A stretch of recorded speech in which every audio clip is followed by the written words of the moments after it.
Muchísimas gracias. Bueno, antes de nada, muchas gracias, Hugo, la magnífica organización y lo mucho que le estamos haciendo sufrir con una cuestión de tiempo. No sé si le volverán a quedar ganas de repetir para veces siguientes.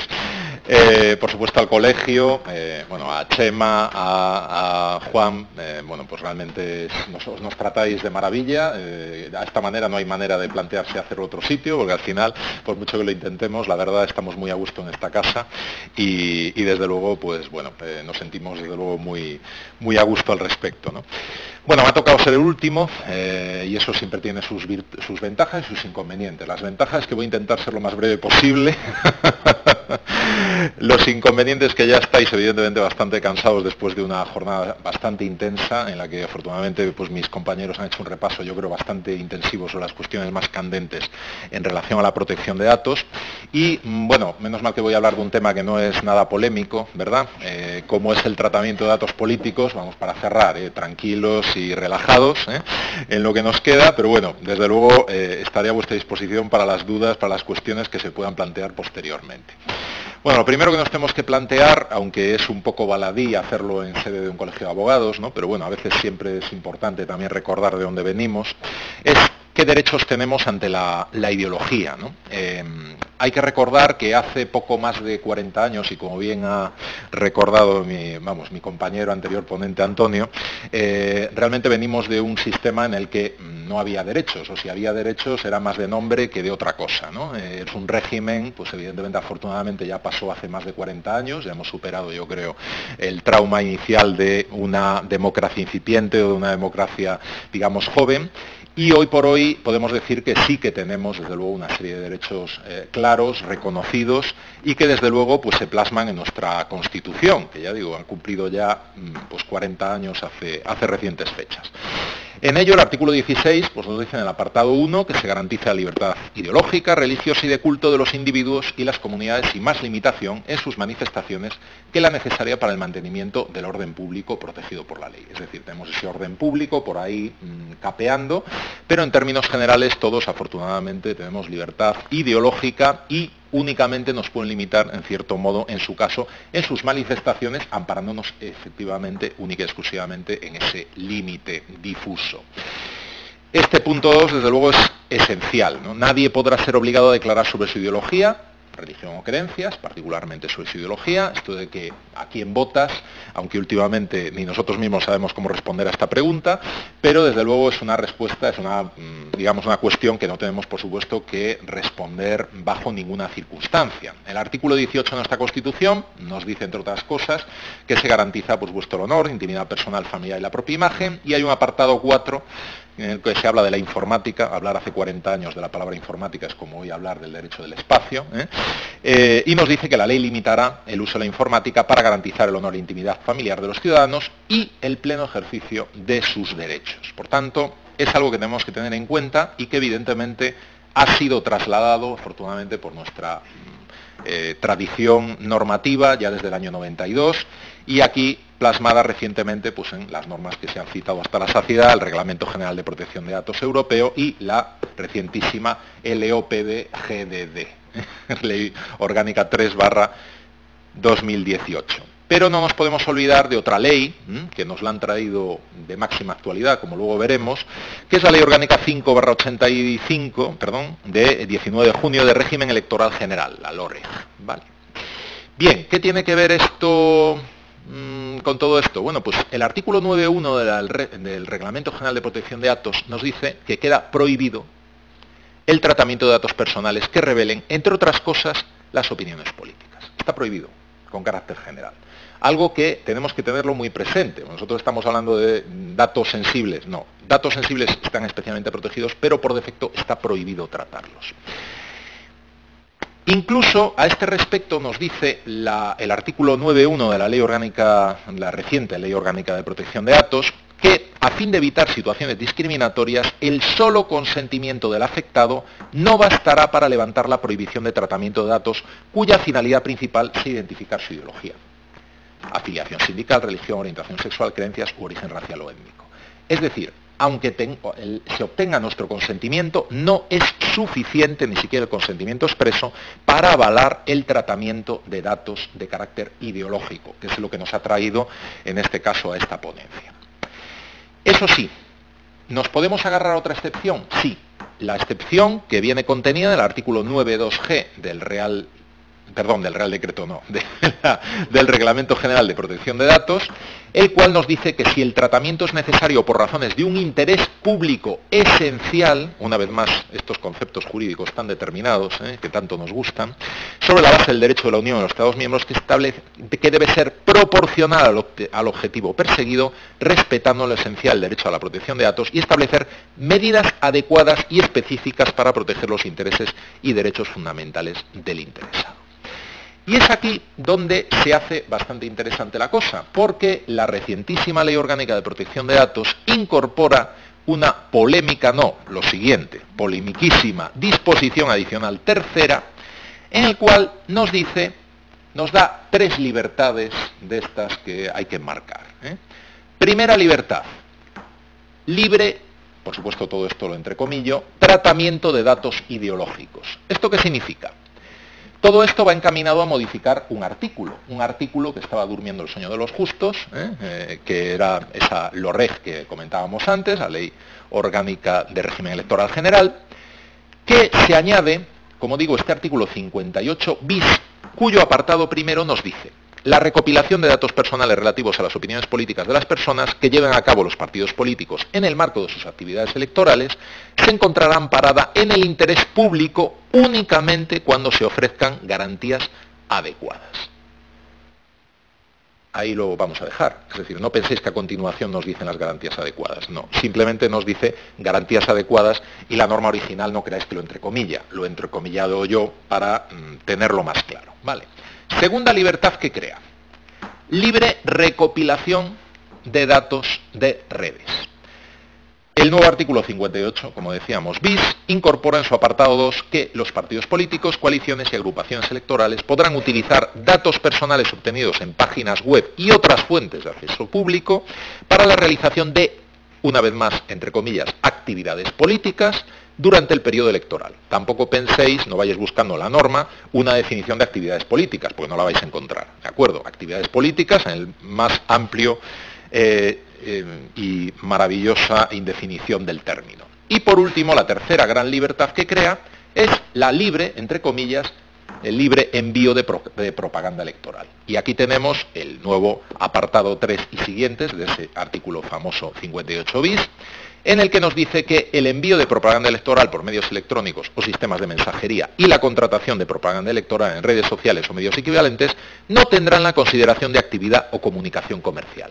¿Esto qué trascendencia tiene? Pues muy sencillo, que no es necesario el consentimiento, no es necesario el cumplimiento del famoso artículo 21 de la Ley de Servicios Sociales de la Información y por tanto que tienen poco menos que patente de corso para enviarnos todo tipo de propaganda electoral sin caer en esta excepción. Eso sí, lo que tenemos que tener en cuenta es que las actividades divulgativas anteriormente referidas tienen que identificarse claramente como, destacando su naturaleza electoral, y se facilitará al destinatario un modo sencillo y gratuito del ejercicio de derecho de oposición, que es al que hábilmente ya hacía referencia Hugo, el cual ya nos ha hecho spoiler de todo esto. La oposición, evidentemente, también viene en el nuevo apartado 3 del artículo 39 de también la Ley Orgánica de Régimen General, que es el otro tocado por la nueva LOPD, que dice que cualquier persona podrá formular reclamación dirigida a la Delegación Provincial de la Oficina de Censo Electoral sobre sus datos censales y también serán atendidas las solicitudes que se opongan a su inclusión en las copias del censo electoral que se faciliten a los representantes de las candidaturas. Bien es cierto, como bien sabéis, que todos los listados electorales se facilitan a cualquier candidatura a fin de que ellos puedan directamente hacer propaganda electoral. Que sepamos que tenemos el derecho a impedir que eso sea así, es decir, a que ya ni figurar en ese listado. Por tanto, hay dos derechos de oposición. Si me permitís, un derecho de oposición previo, que me garantizaría no estar incluido en ese listado electoral que se facilita a las candidaturas. Ahora, depende de la época en que estemos, creo que ya es tarde, por los temas de lo que se nos viene, pero bueno, para siguientes ediciones se nos puede facilitar. Y en segundo lugar, la oposición posterior que tengo yo una vez recibo eso de poder oponerme a este tratamiento de modo, como recuerdo, sencillo y gratuito. Y es aquí donde se ha generado, no por cuestiones de tiempo no os digo todo lo que se ha generado, porque básicamente hacéis una mera búsqueda en Google y os dais cuenta la enorme polémica que destapó, porque esto fue a raíz de una enmienda incorporada por el Partido Socialista, en el que evidentemente se hizo, digamos, junto con otra serie de enmiendas, se hizo ya en sede parlamentaria, ¿vale? Fue concretamente Artemi Rayo, para más señas, el que en la ponencia era el ponente, evidentemente, de esta enmienda, y recientemente ha salido defendiendo, por supuesto, como no podía ser de otro modo, el padre de la criatura, defendiendo esta disposición adicional. Otros compañeros, Borja Suara, Jorge Campanillas, en fin, y muchos otros, se han posicionado claramente en contra y han dicho que esto es una verdadera barbaridad, que puede anticipar pues un nuevo gran hermano o ni más ni menos que la legalización del Cambridge Analytica, el gran escándalo que sufrió Facebook a nivel internacional.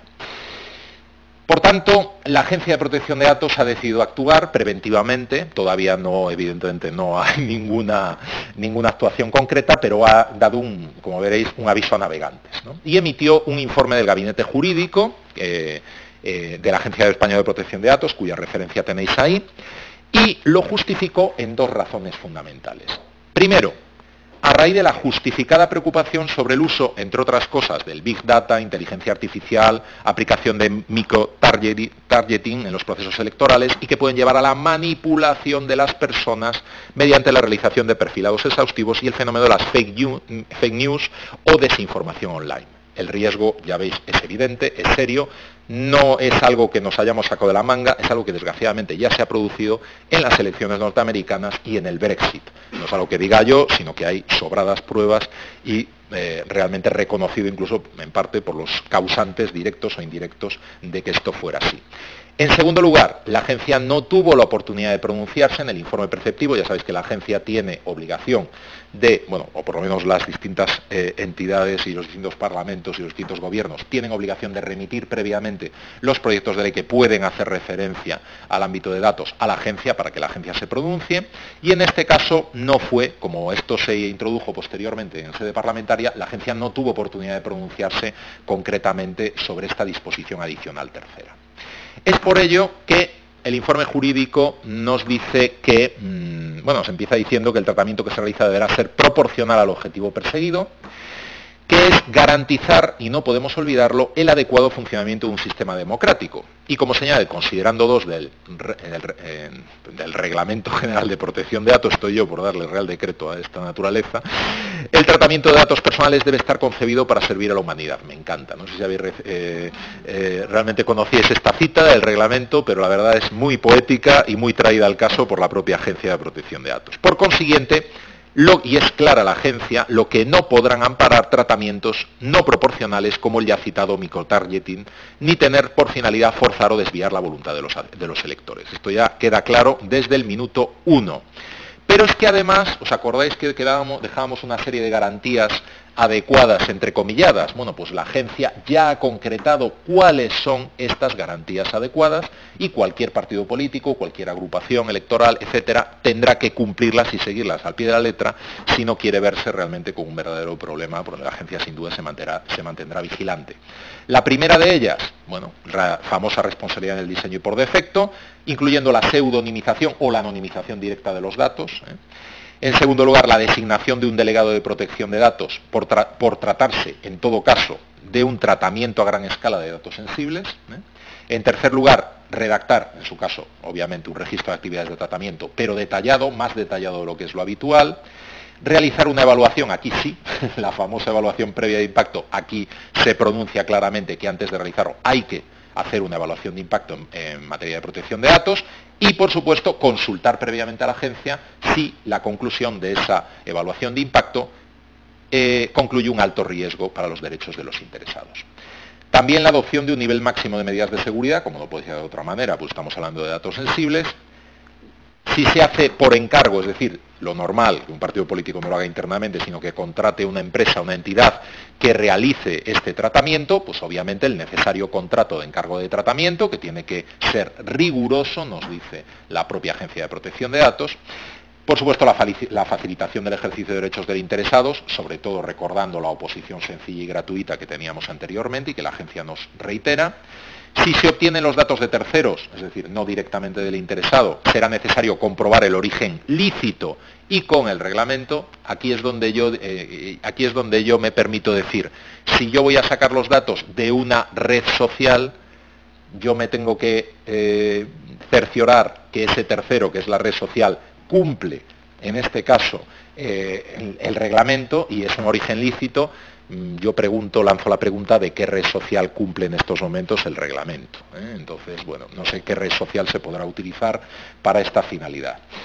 Si hay una elaboración de perfiles, será necesario informar a los interesados. Cuidado con esta obligación, porque es necesario informar a los interesados y como en este caso ya la agencia se anticipa a lo que van a poder decir los partidos políticos de que va a ser un esfuerzo desproporcionado el informar a todos los interesados, muchas gracias, ya anticipa la solución de darlo mediante web, es decir, que ya en la propia página web del partido político se informe, imaginaos el coste político que puede tener, de este tipo de tratamientos. Y ya por último, garantizar, por supuesto, la supresión de los datos a fin de periodo electoral.